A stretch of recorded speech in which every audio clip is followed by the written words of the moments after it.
The landscape of childhood has changed. Time and space are all being redefined. There's a culture that's emerged of immersion into video games. They're having fun and everyone seems to be having a great time, but they are really disconnected.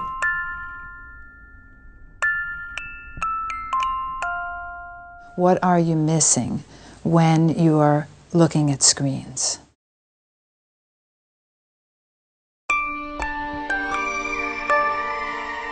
Today, children of the United States spend 5.5 hours each day in front of television and computer screens. This is more time than we spend with our family or at school.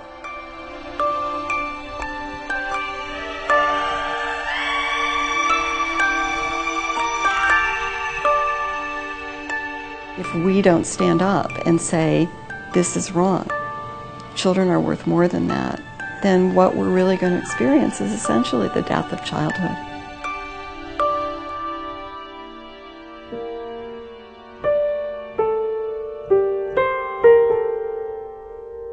We're in a place where we really need some new consciousness to happen. Our kids, how can they become connected to the outdoors, connected to themselves and their own nature that they need so much to be connected to? The primary way that the advertising and marketing industry reaches children is through screens, and it begins in infancy. They're in the business of identity construction.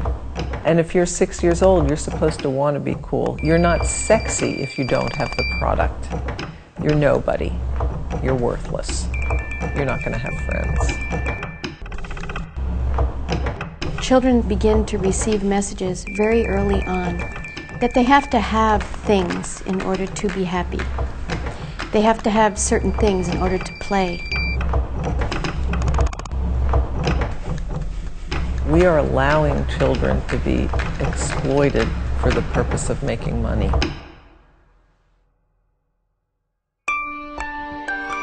The onslaught has been so tremendous and so rapid of media, marketing, commercialization everywhere. It interferes with what is a natural developmental experience for human beings, I believe, and that is to deeply sense one's own being, in one's body, in nature.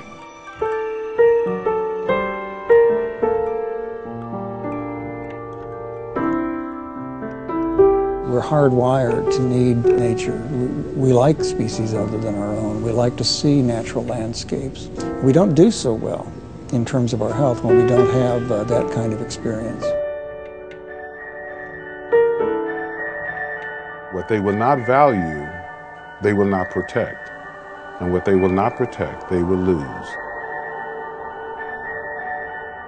We don't need to load them up with a lot more factoids. We need to put them in a situation in which they can have a sense of wonder. It's that simple.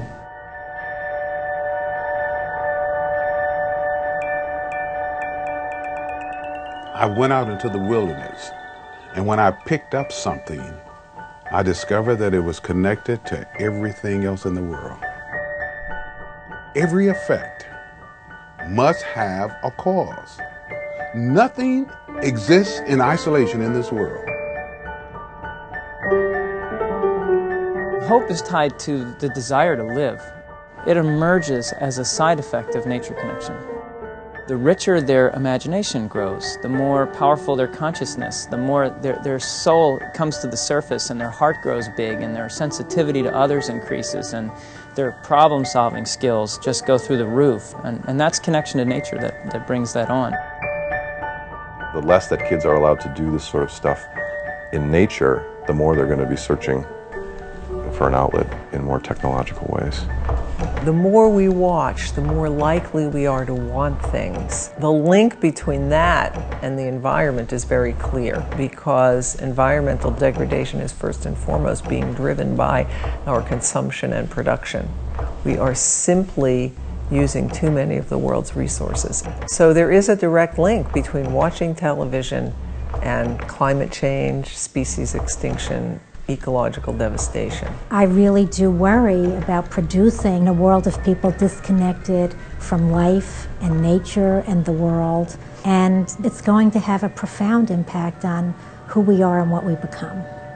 The influence of the media and the influence of the virtual world, while in and of itself may not be bad, when that becomes the framework through which kids are experiencing life, and then the expectation that that's the norm and everything else should fit that norm, I think that is where the problem lies.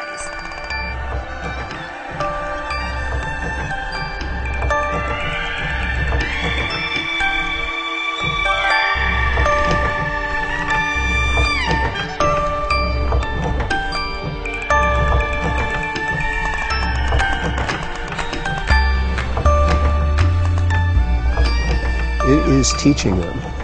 And the question is, what is it teaching them?